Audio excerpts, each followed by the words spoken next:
Salut tout le monde, on se retrouve aujourd'hui pour un nouveau tuto, mais avant tout on tenait à vous remercier pour tous vos snaps et vos messages d'encouragement. Franchement c'est énorme, ça nous fait super plaisir et ça nous pousse à continuer comme ça. Donc aujourd'hui ça sera un tuto sur le shoulder flag.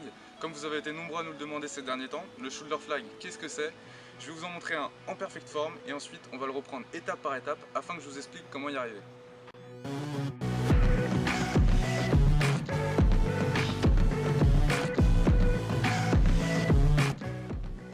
Vous avez donc vu un shoulder flag en perfect form. Vous avez peut-être pu aussi remarquer que sur le shoulder flag, il y a un point de compression assez important sur le trapèze.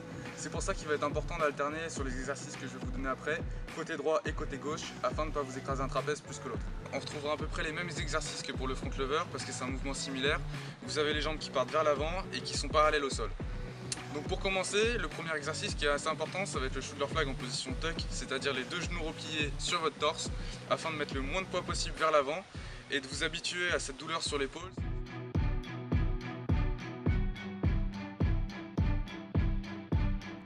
Une fois que vous arrivez à maintenir la tuck 5 à 10 secondes à peu près, vous pouvez passer à l'étape d'après, c'est-à-dire la tuck avancée. Vous dépliez légèrement vos jambes pour ajouter du poids vers l'avant.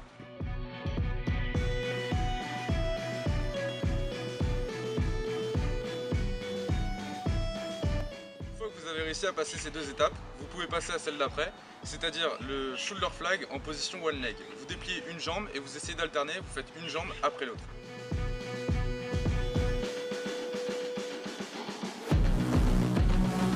Vous pouvez ensuite bosser votre shoulder flag en négatif, c'est-à-dire partir d'une position haute, contrôler la descente et arriver parallèle au sol.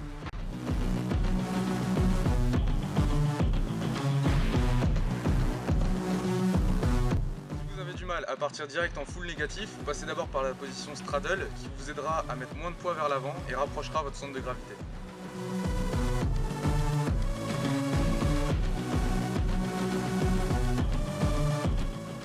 Une fois que vous avez le shoulder flag en bonne forme, vous pouvez vous entraîner à le monter en force, c'est-à-dire partir du sol pour arriver parallèle au sol, ou sinon vous pouvez partir d'une position tuck pour déplier vos jambes petit à petit et l'avoir en perfect form.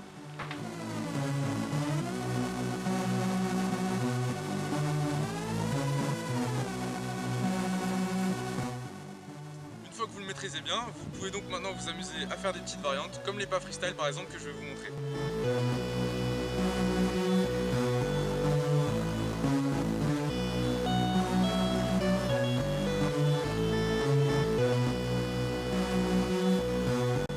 Maintenant, c'est à vous de jouer, je vous souhaite bon courage.